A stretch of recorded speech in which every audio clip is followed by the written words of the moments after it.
ভারতের টার্গেট বাংলাদেশ, ভারতের টার্গেট বাংলাদেশ, এই কথাটা আমি হাদিসের ভবিষ্যৎবাণী থেকেই মূলত নিয়েছি। আপনাদের বোঝার জন্য বলছি, বিগত ৬-৭ মাস থেকে হাজারো মিথ্যাচারের বন্যা, সাইক্লোন বইয়ে দিচ্ছে বাংলাদেশের বিরুদ্ধে। কে? এই ভারত। ইউনূস সরকারের বিরুদ্ধে, বাংলাদেশের বিরুদ্ধে। বাংলাদেশ উগ্রবাদী হয়ে গেছে, মৌলবাদীরা ক্ষমতায় এসে গেছে, জঙ্গি কথা বলে বলে, কিন্তু বাংলাদেশের ক্ষেত্রে জঙ্গি চলে না, এখন আর কেউ বিশ্বাস করবে না। এখন টার্গেট কিন্তু বাংলাদেশ। বাংলাদেশ সাবধান, মূল টার্গেট তুমি। তোমাকে বুঝতে হবে, তোমাকেই টার্গেট করা হয়েছে।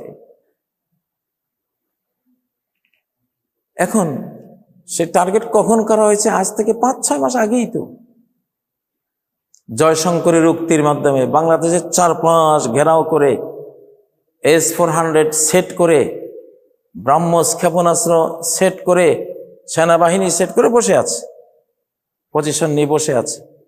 কিন্তু একটা উপযুক্ত সময়ের দরকার। কি কজে তারা বাংলাদেশের উপরে হামলে পড়বে? কোনো কজ তো নাই। আর বাংলাদেশের এই পরিস্থিতিতে এখানে জঙ্গিবাদের কোনো কজ তৈরি করার মতো সেই পরিস্থিতি নেই। ডক্টর ইউনূস শান্তিতে নোবেল বিজয়ী, তার নেতৃত্বে বাংলাদেশের শান্তিপ্রিয় মানুষ, এইখানে কোনো জঙ্গি নাটক করে বিশ্বকে খাওয়াতে পারবে না। এটা ভারত ভালো করে জানে, ডিপ স্টেট ভালো করে জানে। এখানে জঙ্গি নাটক ফেলিওর হবে, কেউ মানবে না।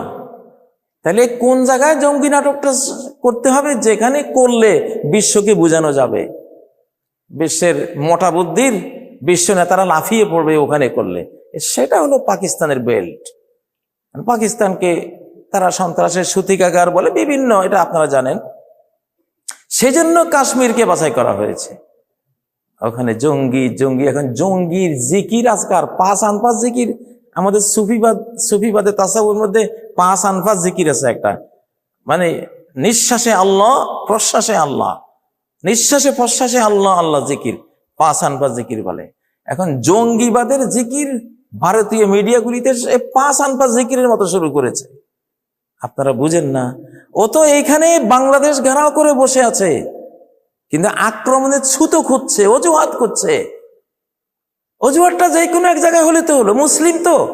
হ্যাঁ, অজুহাত তৈরি করা হয়েছে কাশ্মীরে, পাকিস্তান সেখানে এটা করেছে। তারা বলছে মোটেও না পাকিস্তান করে না, এটা মিথ্যাচার, তারাই করেছে। এটা ডিপ স্টেট আর ভারত ইসরায়েল মিলে এটা করেছে।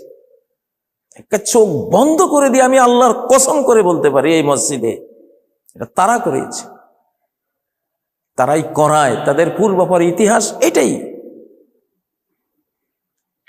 আচ্ছা, এখন বাংলাদেশকে আক্রমণ করবে কেন? এখন ডাইরেক্ট বাংলাদেশকে দোষ দিলে কেউ মানবে না, বিশ্ব পরিস্থিতি স্বীকার করবে না।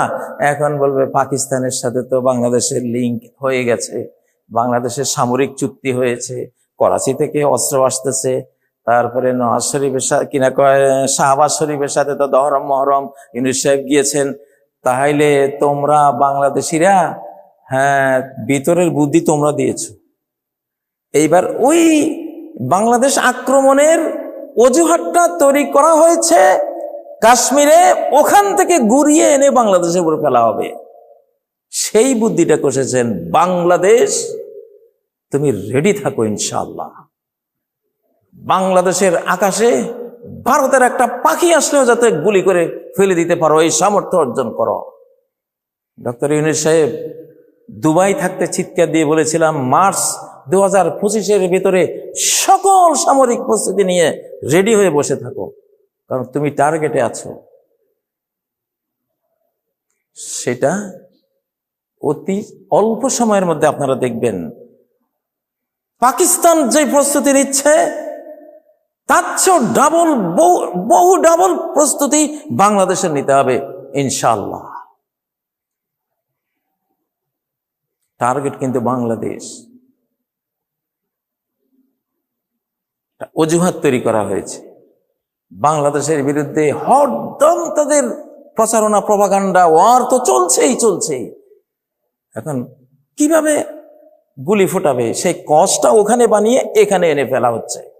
কিছু কিছু কথা অলরেডি মুখ দিয়ে বের হয়ে গেছে। কদ বাদাতিল বাগদাউ মিন আফওয়াহিহিম, আল্লাহ বলেন যে তাদের মুখ থেকে যে বাংলাদেশ ঢাকায় বসে এই পরিকল্পনা করা হয়েছে, কিংবা বাংলাদেশের সাথে তো ওরা যদি সন্ত্রাসী হয় তো ওদের সাথে তো তোমাদের কিনা একটা চুক্তি হয়েই গেছে, তোমরা তো লেনদেন শুরুই করেছো, তাহলে তো সেই দোষ একই তো মুসলিম, তো সেটা তো এখানে তোমাদের উপরে আসবেই। এখন সেই জিনিসটা তাদের মুখ দিয়ে অলরেডি বের হয়ে গেছে। কয়েকটা মিডিয়া আমি এটা শুনতে পেয়েছি। আল্লাহ তাআলা তো এখানে বলেছেন যে, আমি আয়াতটা আপনাদেরকে দেখাচ্ছি। হ্যাঁ, এটা 119 নম্বর আয়াত আলে ইমরানের 118 নম্বর আয়াত। কদ বাদাতিল বাগদাউ মিন আফওয়াহিহিম ওয়া মা তুখফি সুদুরুহুম আকবার কদ বায়্যানা লাকুমুল আয়াতি ইন কুনতুম তাকিলুন। এদের ভেতরের যে ঘৃণা, আক্রোশ, যে সত্য আক্রমণাত্মক পরিকল্পনা, ওটা মুখ দিয়ে অলরেডি মুখ ফসকে বেরিয়ে গেছে। ওরা বাংলাদেশের নাম আসতে শুরু করেছে। হ্যাঁ, টার্গেট এখানে কাশ্মীর না, পাকিস্তান না, ভারতের টার্গেট বাংলাদেশ। এবং এই ঘটনার আগেও বাংলাদেশ নিয়েই তারা যুদ্ধ পরিস্থিতিতে আছে, এখনো আছে, সামনেও থাকবে। এটাকে মূল আক্রমণের অজুহাত হিসাবে তারা এখন কাজে লাগাচ্ছে। তো আল্লাহ কি বলছেন যে তাদের অন্তরে যেটা পরিকল্পনা লুকিয়ে রেখেছে সেটা আরো ভয়াবহ, অনেক বড়। আমি তোমাদেরকে নিদর্শন বয়ান করে দিলাম, যদি আকল থাকে, বিবেক থাকে, তাহলে বুঝবা। আলে ইমরান 118 নম্বর আয়াত। একেবারেই কোরআনের সাথেই এই ঘটনাটা মিলিয়ে দেখলে আপনি বুঝে যাবেন যে হ্যাঁ ঘটনা এটাই। তবে বাংলাদেশকে আমি সাহস দেব, আমাদের মুসলিম উম্মার উত্থানের সূর্য 2024 5ই আগস্ট বাংলাদেশে উদিত হয়েছে, গোটা মুসলিম জাহানকে আলো দিয়ে প্লাবিত করবে, সফলতা আনিয়ে দিবেন স্বয়ং আল্লাহ আকাশ থেকে।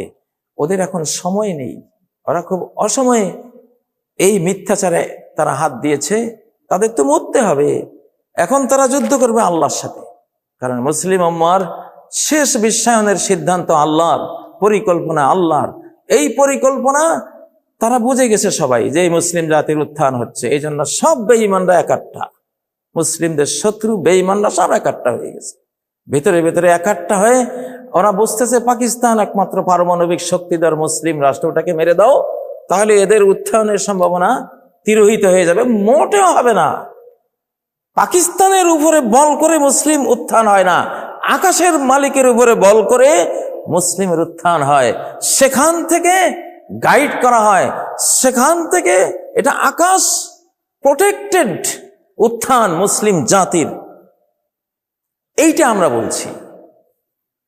অতএব পারবে না, তোমাদের টাইম না, এটা আমাদের এখন সূর্যোদয় হয়েছে, আমাদের দিন, আমাদের দিবস, আমাদের বিজয়ের দিন। এখন তোমরা পারবে না।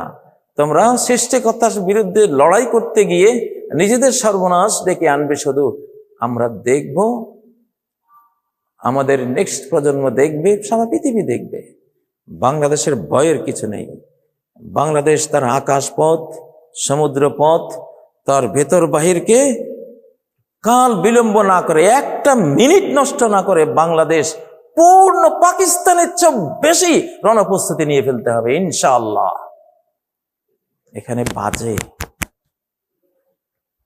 আল্লাহর মুমিন বান্দাদের, লক্ষ লক্ষ মুমিন বান্দা আছে, তাদের অন্তরে এই ঘন্টাগুলি বাজে। তো সেই জন্যই বাঁশিটা দিলাম, বাঁশিটা হুইসেল বাজিয়ে দিলাম। বাংলাদেশ প্রস্তুত। হাসবুনাল্লাহু ওয়া নি'মাল ওয়াকিল, আল্লাহুম্মা কফিনিহিম বিমা শাইত। স্পিরিচুয়াল মিসাইল আমাদের হাতে আছে। এটা আনসিন ভাবে আকাশ শক্তি দিয়ে কাজ করবে, আর ফিজিক্যাল যা লাগে বাংলাদেশ রেডি হয়ে যাও। আল্লাহ তোমাকে তৌফিক দিন, আল্লাহ তোমাকে হেফাজত করুন। বাংলাদেশ জিন্দাবাদ, স্বাধীন বাংলাদেশ জিন্দাবাদ, নিরাপদ বাংলাদেশ জিন্দাবাদ, উজ্জীবিত বিজয়ী বাংলাদেশ জিন্দাবাদ। সুবহানাকাল্লাহুম্মা বিহামদিক আশহাদু আল্লা ইলাহা ইল্লা আনতা আস্তাগফিরুকা ওয়া আতুবু ইলাইক। ওয়াসসালামু আলাইকুম ওয়া রাহমাতুল্লাহি ওয়া বারাকাতুহু।